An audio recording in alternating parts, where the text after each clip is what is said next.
Dr. Brea. Thank you, Mr. Chairman, for this opportunity to share my view regarding the historical perspective on the development of the political crisis in Ethiopia. My name is Asafa Abraha. I am Ethiopian.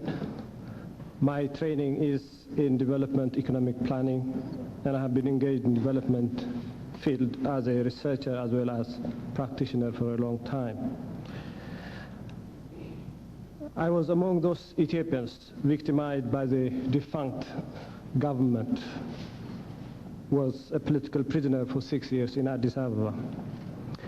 My testimony is based on the experience from the field and not on desk observations from the comforts of Washington, D.C.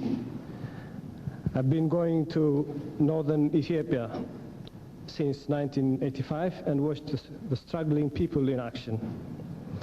My recent travel to Ethiopia included visits to Tigray, Wollo, Gondar, and Gojam.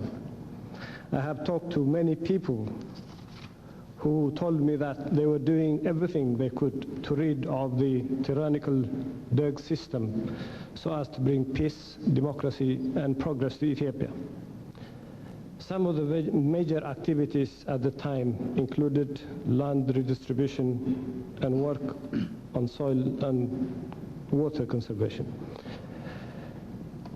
Historically speaking, Mr. Chairman, Ethiopia is among the oldest countries in the world, with an ancient civilization comparable to other great civilizations, as some of the members of the committee observed earlier.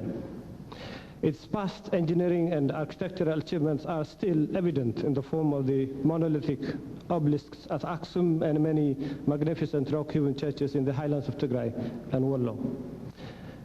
However, its system of government had been autocratic, and that autocracy had been expanded through feudal expansion and annexation to other territories during the scramble for Africa towards the end of the 19th century.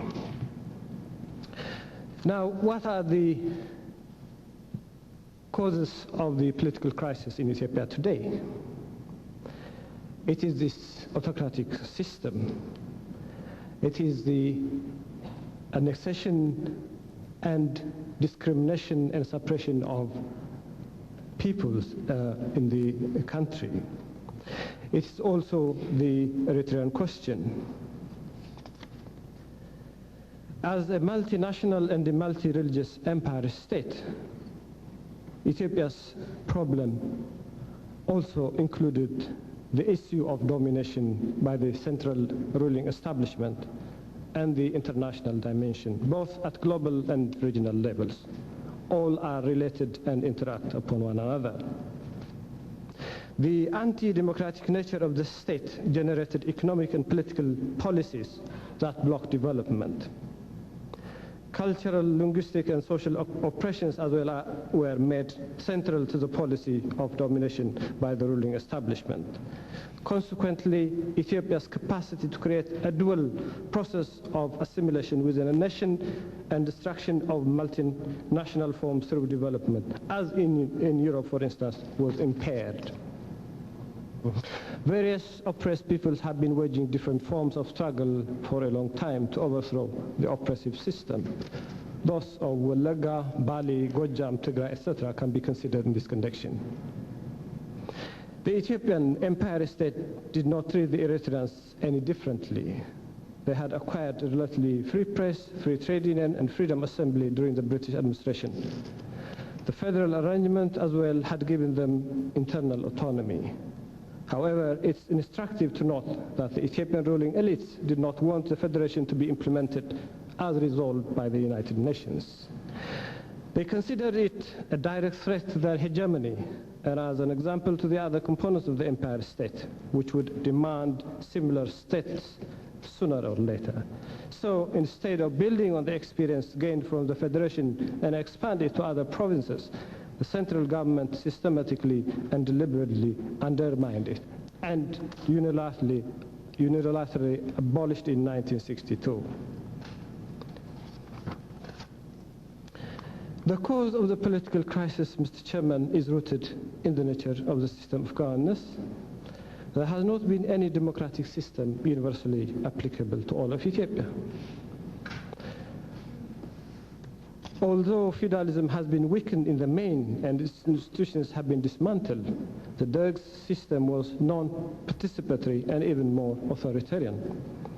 For the last 17 years, the people have been struggling to dismantle the authoritarian system and replace it with a democratic one. The victories that the struggling people have scored so far are not limited to military gains. They also include the unfolding of fundamental social transformation. In the process of the long struggle, the people have managed to dismantle the bureaucratic structures of the oppressive system instituted by the central establishment. From Aksum to Walia to Mens to Gondar to Bahada to Nakam, the people have established their baitos, shongos, chafes, or councils. They have been exercising the basic principles of authentic democracy, that is, electing their delegates to represent them in the shongos and to hold them accountable and recall them at any time. There are already local democratic government structures in place. Further, the struggling people have achieved access to and control over their major means of production, that is, land. It's owned by the people and controlled by their own councils. So far, radical and equitable land redistribution has been carried out in Tigray, Wollo, Northern Shawa, and Gondar. Peasants are able now to enjoy the fruits of their labor and dispose of their produce wherever they want and at prices determined by market forces. They cannot be forced any longer, as indeed they had been hitherto by the Derg, into villagization, collectivization, resettlement, and conscription into the army. Peasants are no longer forced to make crop and labor contributions. The role of the democratic fronts in all those democratic successes has been to enable the people to set and pursue their own agenda. This has been achieved through what can be described as a bottom-up or grassroots approach, which consists of the strategies of facilitatory, persuasive, demonstration, and advisory.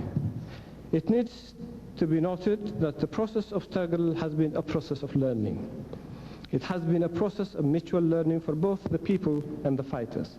The most important achievement of the learning process has been the realization of the fundamental fact that in order for the struggle to succeed, it has to serve the democratic rights and interests of the struggling people. The people here are at the center stage. Some individuals of the exiles in Washington find it difficult to accept the glorious victories of the people of Ethiopia over the tyrannical regime. It is ironic that rather than celebrate the fall of tyranny, some of the exiles are making frantic attempts to stir up conflicts among the various ethnic groups of Ethiopia. They have been making inflammatory rhetorics to foster ethnic division and animosity. It should be noted that some individuals of the exiles in Washington who are shedding crocodile tears were the very people who helped design the tyrannical system and carry out its atrocities against the Ethiopian people and the country. If their actions and rhetorics are anything to go by, they must have been beneficiaries of the defunct tyrannical system. They are so desperate about the victories of the people that they claim so much through some of their mouthpieces in the press, such as that the Tigrayans are occupation forces, they are invading forces, and that they are a minority, etc. It would be against the democratic aspirations of the people of Ethiopia if the previous ruling elites who came from a minority should be replaced by another minority. When speaking of numbers, however, it should be remembered that much as they paid huge sacrifices to protect the independence of Ethiopia in the past, the people of Tigray have paid disproportionately immense sacrifice during the struggle to defeat the totalitarian regime. Having said that, it should be added that the people of Tigray aspire for peaceful and democratic resolution of the conflicts to bring about equality and progress. They want, together with their other Ethiopian compatriots, to build a democratic Ethiopia where everyone feels they belong there, where discrimination against nationality and religion is abolished once for all, and an Ethiopia where there will not be any second-class citizens anymore. What those individuals, exiles, claim and think, whatever they think, the popular democratic struggle has defeated the tyrannical system because the people not only supported but fully participated in it. The struggle has succeeded because it is an authentically democratic and popular struggle led by revolutionary democratic forces. What does one understand by unity in the Ethiopian context? Is it territorial or people's unity that one is talking about? Whose interest does unity serve?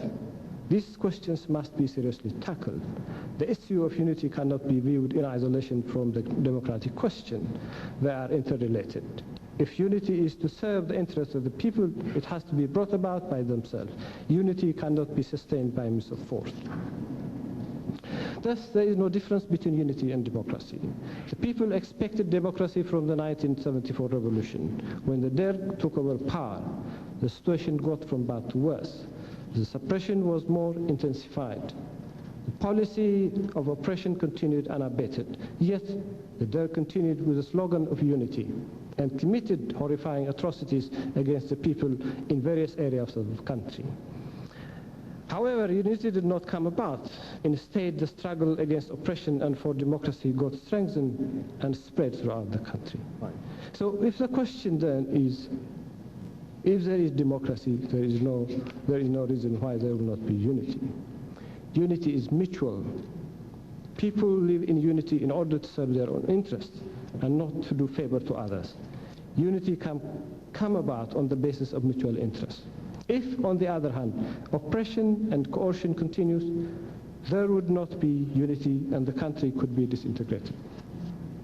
The state reached currently in Ethiopia can be characterized by the following factors. The tyrannical system, which had been suppressing all the peoples, has been demolished. This has opened the way for reconciliation and magnanimity, as the great majority of the population had suffered under the same system. The condition for ensuring the process of self-determination has been created through A, the establishment of law and order and relative stability, B, dismantling of the coercive structures of the defunct system. These achievements so far will help unfold the process of democratization and creation of lasting peace in Ethiopia. It must be underlined here that in spite of the doomsayer's prophecy that marauding forces were going to cause bloodbath, take revenge and vendettas in Addis Ababa, nothing of the sort has happened. All indications are that, notwithstanding of the actions of some individual exiles in Washington, the people of Addis Ababa are satisfied with what the EPRDF interim government has done so far. The conflicts in Ethiopia have to be peacefully and democratically resolved. In other words, if the democratic solution is practiced in Ethiopia, it will also resolve the Eritrean problem. All the parties concerned should work towards the process of peaceful and democratic resolution of all the conflicts in Ethiopia. The interim government has been taking the following actions that lead towards peace and democracy. Ensuring security and stability in the capital and the country as a whole, resuming emergency relief supplies to the affected areas, including deploying all military vehicles towards that objective, transferring ammunition depots from the capital city to other safer areas. All these positive actions towards peace are being watched by diplomats in Addis Ababa and the international community at large.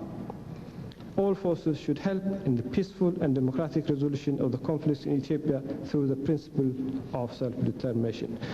The U.S. is on record in recognizing this principle, which is commendable. The U.S. has also to help in the provision of emergency relief and recovery and reconstruction assistance. Thank you for giving me the opportunity to testify. Thank you very much indeed. May I suggest to the other witnesses that if they wish, they may enter their entire statement into the record and could summarize it. Mr. Reza, you may proceed.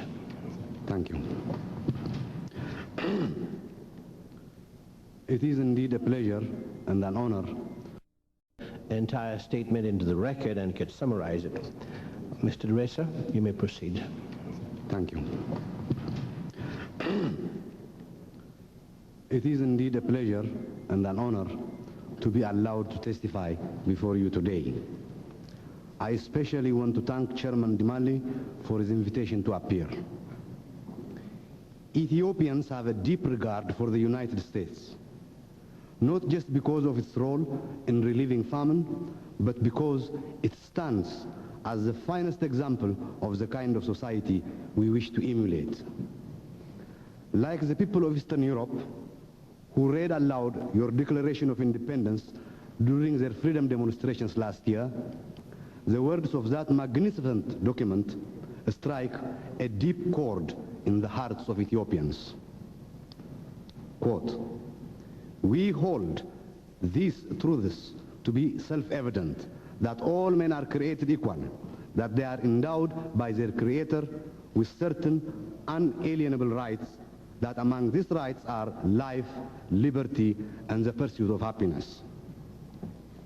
That is why Ethiopians welcomed American efforts to end the 17-year-old long civil war between Mengistu and various guerrilla movements by sponsoring talks in London beginning last May 27. Unfortunately, however, the London talks did not include some of the most important participants in the years-long struggle to overthrow the Mengistu regime.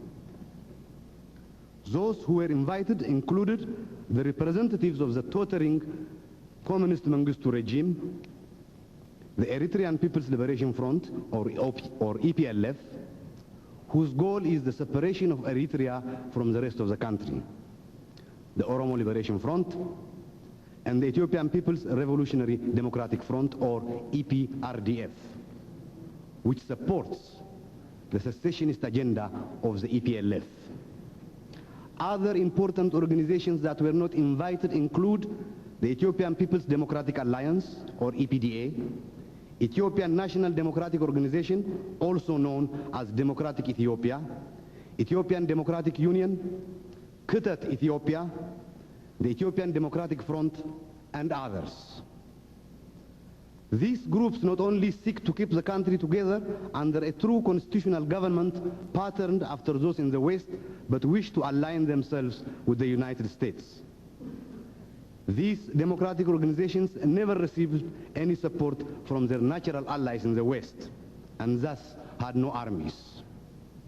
But, Mr. Chairman, I would argue that they contributed just as much to the downfall of the regime of Mengistu Haile Mariam as the guerrillas did. It was they who worked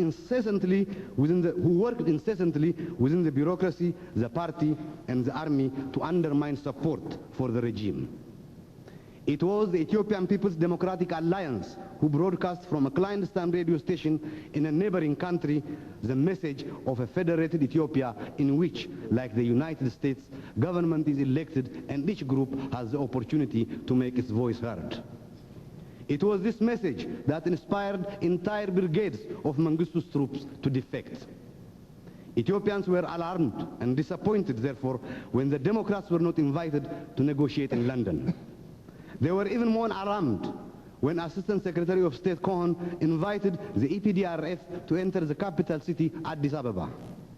Mr. Cohen's motives, I'm sure, were noble: to head off the collapse of public order and pave the way for a provisional government that could begin to put our ravaged country back together. But Ethiopians facing rule by the EPDRF saw this move as a betrayal by the United States. Why did America's blessing of the EPRDF cause such a negative reaction? It was because, rightly or wrongly, they see the EPDRF not as liberators but as conquerors. Are they right to fear the EPDRF so much? After all, it claims to be in favor of a democratic form of government in which each of Ethiopia's many nationalities will be represented, in which human rights will be guaranteed. But what alarms people is that the organization is closely associated with the Tigray People's Liberation Front. It is this close identification with Tigrayan-speaking Ethiopians, who, including Eritreans, make up about 12% of the population, that frightens other Ethiopians. They fear a new ruling class. They also fear that the EPDRF's support of the Eritrean People's Liberation Front's secessionist agenda will result in Eritrea splitting off from Ethiopia, perhaps taking Tigray along with it, tearing the country apart. If the new victors will institute a provisional government that includes representatives of all pro-democratic organizations, that calls a freely elected constituent assembly to hammer out a constitution guaranteeing all Ethiopians the kind of freedoms that Americans take for granted, then the United States should support them. But if they do not do these things, if instead they try to rule Ethiopia as Mengistu did, then Ethiopians of all nationalities will mobilize to do to the victors what the victors in collaboration with others did to Mengistu. It will be a tragedy as great or greater than all that has gone before. Ethiopians were perfectly content to see TPLF, EPLF, the EPDRF, OLF remove Mengistu from power. But they are not about to allow a new tyrant to take his place. Instead, they will fight. Like all my countrymen, I am overjoyed to see the last of Mengistu, and I am willing to give the benefit of the doubt to the new regime. But we cannot take their assurances for granted. A look at the program of the EPDRF shows why. It calls for a multi-party system, but says the rights of the remnants of the anti-democratic feudal class and the fascist Derg need to be curtailed up to and including denying these sectors the right to participate. Using that kind of language, it would be an easy matter to label whomever you wish as feudal or fascist remnants and take away their rights. The EPDRF program calls for major enterprises to be state-owned, operating under, quote-unquote, a national plan. It calls for government control of all trade and the confiscation of urban property by the state. It says that, and I quote, education shall have a revolutionary democratic content, meaning that children will be indoctrinated in the organization's ideology. It sets as a goal, quote, to overcome backward feudal culture and decadent imperialist culture, unquote. This can only mean that cultural traditions, including religion, will come under attack by the state. To anyone familiar with the history of radical revolutions, these statements are warning flags. They threaten the establishment of yet another regime that will try to control people's lives in the name of democracy and impoverish the country with their attempts to plumb production and confiscate wealth. 2 years ago, I published a white paper entitled Picking Up the Pieces, Democracy, Totalitarianism, and Ethiopia's Future, which I would like to introduce as part of my testimony. In it, I presented an alternative to dictatorship by the strongest. I proposed a federal system much like that of the United States. Under my proposal, the Constitution would give autonomy to local governments and guarantee basic rights by discouraging the centralization of power that in Africa invariably results in the rise of one-party rule and the rise of one-man rule. It would get the state off the backs of the people and give them the chance to prosper. Such an approach, I believe, is the only way to prevent further suffering and bloodshed in Ethiopia. But only America can guarantee this outcome. I am not saying that the United States must become embroiled in another years-long conflict. In fact, it will take a minimum effort. The new victors face a stalemate, a continuing struggle against determined resistance.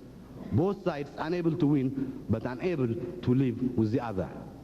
They cannot turn to the Soviet Union, for it has itself become an international basket case. They can only turn to the West. That is why the role of the United States will be so important in the weeks and months to come. We need America to exercise its moral leadership, its tremendous prestige, to ensure that the new provisional government is truly a representative one, including all organizations that resisted Mengistu. If these goals are accomplished, the various ethnic groups will have no reason to fight. All that is needed is to remove the threat of dictatorship.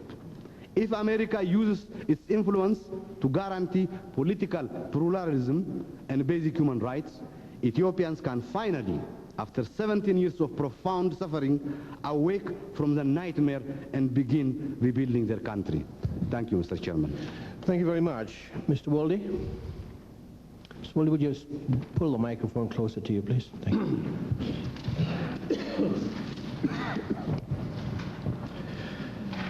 Mr. Chairman and members of the committee, I thank you, and I'm delighted to be invited to present my testimony on Ethiopia, a country I was forced to leave some 4 or 5 years ago in opposition to Mengistu Haile Mariam's Stalinist and repressive policies.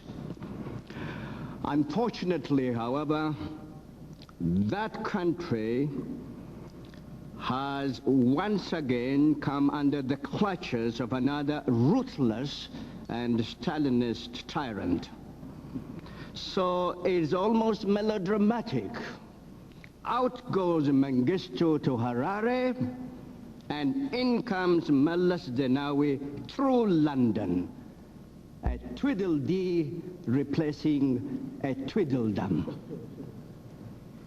The outcome of the London conference was most disastrous for Ethiopia, most destabilizing for the Horn of Africa, and most disquieting for the rest of Africa. Trouble is, the conference, if it really was a conference, suffered from one fatal structural deficiency, which in turn led to some fatal outcomes. First, the confab brought together ethnically stabilizing for the Horn of Africa and most disquieting for the rest of Africa. Trouble is, the conference, if it really was a conference, suffered from one fatal structural deficiency, which in turn led to some fatal outcomes. First, the confab brought together ethnically based armed groups who are the sworn enemies of the Ethiopian nation state and have formed an alliance to dismember and tear down that very state. Those groups with a multi-ethnic base who enjoy the broad support of the Ethiopian people, the vast majority of people who do not belong to any of these political groupings, either armed or political, were pointedly and deliberately excluded.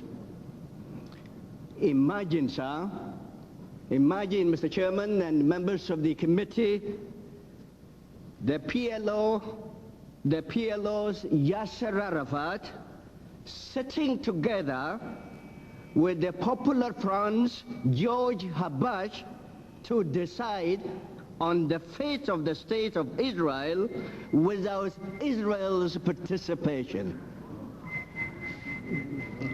Second, the conference also sent a signal and set the stage for Ethiopia's dismemberment through Eritrean secession.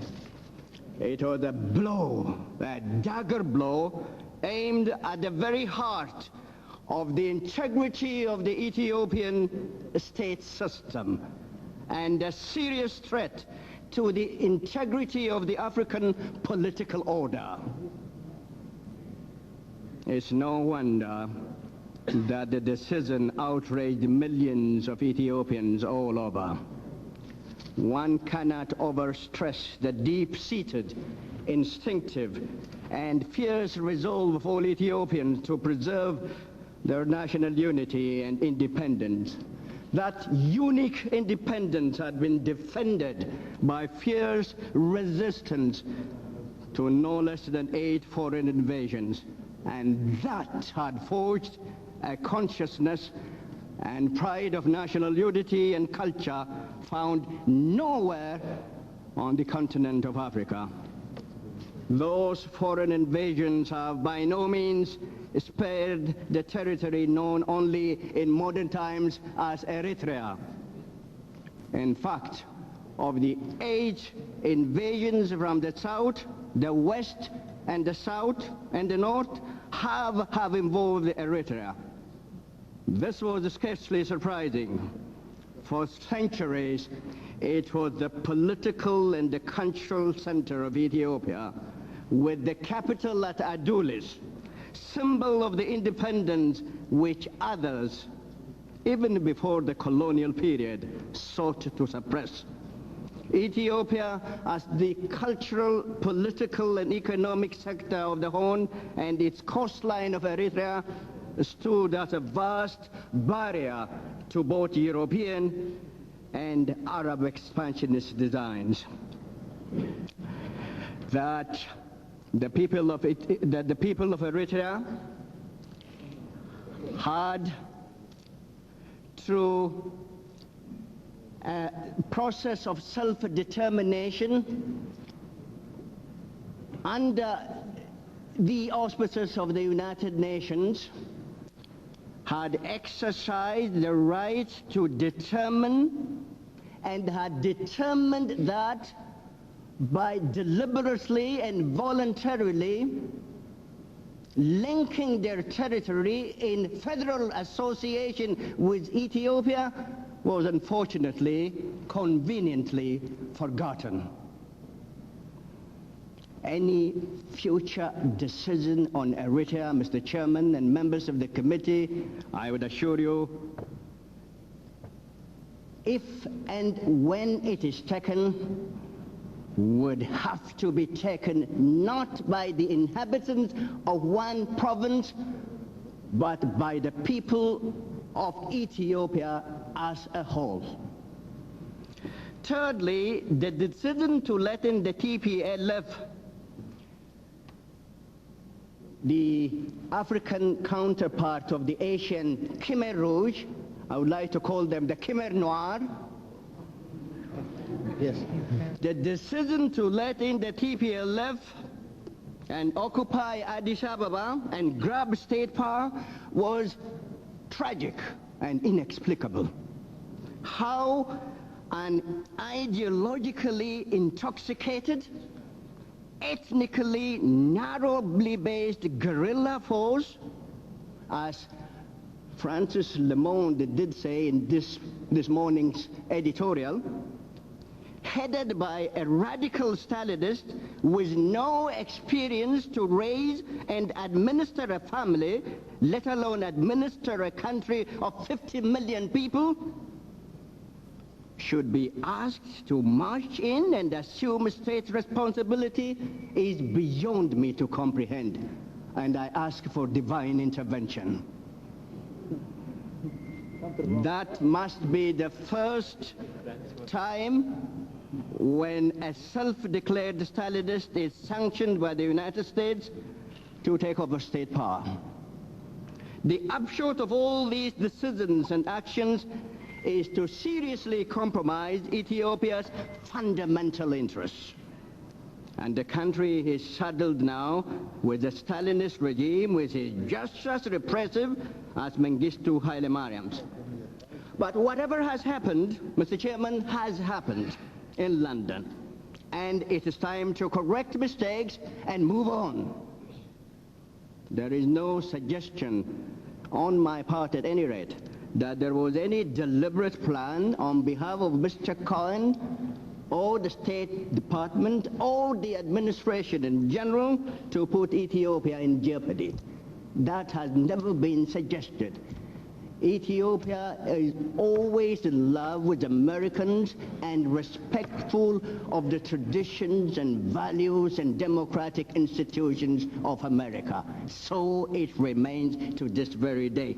But mistakes have been made, and it is important, I think, to correct the mistakes and move on. And how can we move on? Well, I think the first thing is that the United States should reaffirm its traditional support for Ethiopia's unity and territorial integrity. The conflict in Eritrea should be resolved within the framework of a united Ethiopia on the basis of some form of federal association.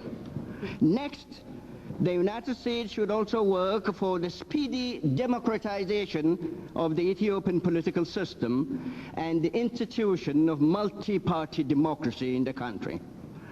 The U.S. should have as its immediate objective the broadening of the current narrowly based rebel junta so that the vast majority of people excluded from the system under the London arrangements could be embraced and brought into the system. It should also work for the withdrawal of the EPLF and EPRDF occupying forces from Addis Ababa and other towns, and their replacement by a national army and a police representing all ethnic groups in the country. To that end, Mr. Chairman, I urge Assistant Secretary of State, Mr. Cohen, to invite and preside over a conference of all political groups, both within and outside the country. I particularly urge him to invite the coalition of Ethiopian democratic forces, which enjoys wide support in Ethiopia. The Ethiopian people love and respect and admire the American people. The United States is the only country with the political and moral stature to usher in democracy in Ethiopia and help defend it against dismemberment. I therefore ask members of the committee, I also ask the administration, in particular the State Department, to reconsider the decisions taken and the actions taken in London and bring about an orderly transfer of power from this tiny, tightly knit group of a military junta to a broadly based representative government in Addis Ababa with the unity and territorial integrity of the country intact. I thank you very much, Mr. Chairman. Thank you. Have you voted already? No. There's a vote on the floor now. The members will proceed, but I will continue to accommodate our last witness. Mr. Giorgi, you may proceed.